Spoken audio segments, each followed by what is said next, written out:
Hi friends, എല്ലാവർക്കും അമ്മ secret റെസിപ്പിയുടെ പുതിയൊരു എപ്പിസോഡിലേക്ക് സ്വാഗതം. ബാച്ചിലേഴ്സിനൊക്കെ വളരെ സിമ്പിൾ ആയിട്ട് തയ്യാറാക്കാൻ പറ്റുന്ന ഒരു ഫ്രൈഡ് റൈസ് ആണ് ഇന്ന് ഇവിടെ ചെയ്യുന്നത്. ഇതിലെ മെയിൻ ഇൻഗ്രീഡിയൻസ് എന്ന് പറയുന്നത് ട്രൈ ഫിഷ് ആണ്. മലേഷ്യ, തായ്ലാന്റ്, ഇന്തോനേഷ്യ തുടങ്ങിയ രാജ്യങ്ങളിൽ കോമൺ ആയിട്ട് കാണപ്പെടുന്ന ഒരു ഫുഡാണിത്.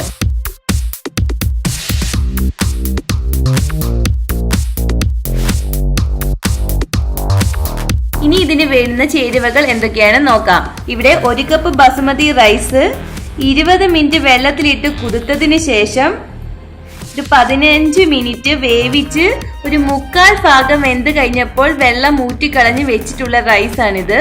100 ഗ്രാം ബോൺലെസ് ചിക്കൻ എടുത്തിട്ടുണ്ട്. ഇവിടെ ഞാൻ ചീരയുടെ ഇലയാണ് കട്ട് ചെയ്തെടുത്തേക്കുന്നത്. അതിന്റെ തണ്ടില്ലാതെ ഒരു 10 ഇല ഇങ്ങനെ കട്ട് ചെയ്തെടുത്തിട്ടുണ്ട്. ഇനി 1/2 കപ്പ് ഡ്രൈ ഫിഷ് എടുത്തിട്ടുണ്ട്. ഇനി ഇതിന്റെ ചില്ലി പേസ്റ്റ് തയ്യാറാക്കുന്നതിനായി വെളുത്തുള്ളി 3 അല്ലി, 8 മുളക് എടുത്തിട്ടുണ്ട്. ഒരു സവാളയും ഇങ്ങനെ അരിഞ്ഞെടുത്തിട്ടുണ്ട്.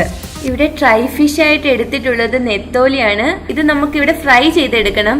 അതിനു മുമ്പ് നമുക്ക് ഈ ഡ്രൈ ഫിഷ് ഒന്ന് കഴുകി വൃത്തിയാക്കി എടുക്കാം. ആദ്യം ഇതിന്റെ തല ഇങ്ങനെ ഒന്ന് കളഞ്ഞ് ഇത് നടുക്ക് ഇങ്ങനെ ഒന്ന് മുറിച്ച് ഈ സൈഡിലെ പേസ്റ്റും ഇങ്ങനെ കളഞ്ഞ ശേഷം നമുക്ക് ഇങ്ങനെ ഒരു പാത്രത്തിലേക്ക് ഇടാം. ബാക്കിയെല്ലാം നമുക്ക് ഇങ്ങനെ കളഞ്ഞൊന്ന് എടുക്കാം. അതിനുശേഷം നമ്മളിത് നല്ലതായിട്ടൊന്ന് കഴുകിയെടുക്കണം. ഒരു 3-4 വെള്ളത്തിൽ നമ്മൾ നല്ലതായിട്ട് ഇങ്ങനെ ഒന്ന് കഴുകിയെടുക്കണം. ഈ കഴുകിയ ശേഷം ഇതിന്റെ വെള്ളം പോകാൻ വേണ്ടി നമുക്കിതൊരു അരിപ്പയിലേക്ക് ഇടാം. അതിനുശേഷം ഇത് ടിഷ്യൂ പേപ്പർ കൊണ്ട് പൊതിഞ്ഞ് ഇതിന്റെ വെള്ളമെല്ലാം നമുക്ക് അങ്ങ് കളയണം. ഇതിന്റെ വെള്ളം പോകാൻ വേണ്ടി നമുക്ക് ഇനി ഒരു ടിഷ്യൂ പേപ്പറിലോട്ടിട്ടൊന്ന് മാറ്റി വെക്കാം. ഈ സമയത്ത് നമുക്ക് ചില്ലി പേസ്റ്റ് തയ്യാറാക്കാം. അതിനായി ഈ മിക്സിയുടെ ജാറിലേക്ക് സവാളയും 2 ടീസ്പൂൺ ഡ്രൈ ഫിഷും മുളകും വെളുത്തുള്ളിയും കൊടുത്ത് നമുക്കിതൊന്ന് നല്ല പേസ്റ്റ് രൂപത്തിൽ ഇതൊന്ന് അരച്ചെടുക്കണം. ഇപ്പൊ ഇവിടെ നല്ല പേസ്റ്റ് ആയിട്ട് അരഞ്ഞു കിട്ടിയിട്ടുണ്ട്. എരിവ് കൂടുതൽ വേണ്ടവർക്ക് കുറച്ചും കൂടി മുളക് ഇട്ട് കൊടുത്താൽ മതി. ഇനി നമുക്ക് ഈ ഡ്രൈ ഫിഷ് ഒന്ന് ഫ്രൈ ചെയ്തെടുക്കാം.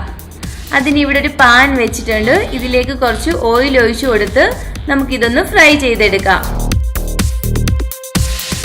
ഈ ബബിൾസ് ഒക്കെ ഒന്ന് അടങ്ങുന്നത് വരെ നമുക്ക് ഇതൊന്ന് ഫ്രൈ ചെയ്തെടുക്കണം. അപ്പൊ ഈ ബബിൾസ് ഒക്കെ ഒന്ന് അടങ്ങിയിട്ടുണ്ട്. നമുക്കിതൊന്ന് കോരിയെടുക്കാം. ഇനി നമ്മുടെ ഫ്രൈഡ് റൈസ് തയ്യാറാക്കുന്നതിനായി ഇവിടെ പാൻ വെച്ചിട്ടുണ്ട്. ഇതിലേക്ക് 2 ടീസ്പൂൺ ഓയിൽ ഒഴിച്ചു കൊടുക്കാം.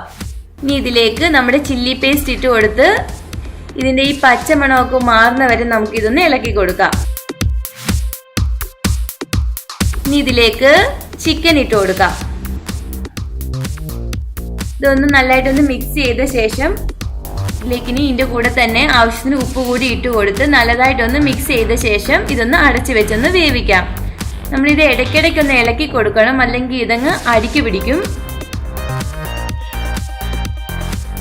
നമ്മുടെ ചിക്കൻ ഇവിടെ വെന്തിട്ടുണ്ട്. ഇനി ഇതിലേക്ക് ലീഫ് കൂടി ഇട്ട് കൊടുത്ത് ഒന്ന് മിക്സ് ചെയ്യാം. ഇത് ലീഫൊക്കെ പെട്ടെന്ന് തന്നെ വെന്തോളും. എന്നാലും 1 മിനിറ്റ് നമുക്കിതൊന്ന് അടച്ചു വെച്ചൊന്ന് വേവിക്കാം.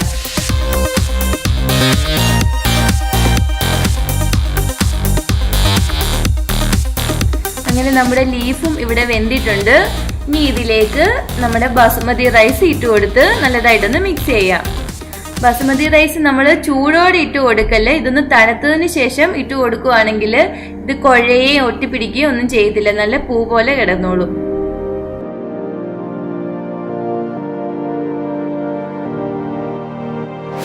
ഇനി ഇതിലേക്ക് നമ്മൾ ഫ്രൈ ചെയ്ത് വെച്ചിരിക്കുന്ന ഡ്രൈ ഫിഷ് കൂടി ഇട്ട് കൊടുത്തൊന്ന് ഇളക്കി കൊടുക്കാം. ഇത് 2 മിനിറ്റ് നേരം നമുക്ക് ഇതൊന്ന് ചെറുതായിട്ടൊന്ന് ഇളക്കി കൊടുക്കണം. ഇനി ഒരു ടേസ്റ്റിന് വേണ്ടി 2 പച്ചമുളക് കൂടി നടുക്കി ഒന്ന് കീറി ഇതിലേക്ക് ഇട്ട് കൊടുക്കാം. ഇനി ഇത് 2 മിനിറ്റ് ഒന്ന് ഇളക്കി കൊടുത്തൊന്ന് ഫ്രൈ ചെയ്യാം. അങ്ങനെ നമ്മുടെ ഫ്രൈഡ് റൈസ് ഇവിടെ റെഡി ആയിട്ടുണ്ട്. ഇത് സെർവ് ചെയ്യുമ്പോൾ ഇതിലേക്ക് ഒരു പുൽസൈ കൂടി വെച്ച് നമുക്ക് സെർവ് ചെയ്യാം.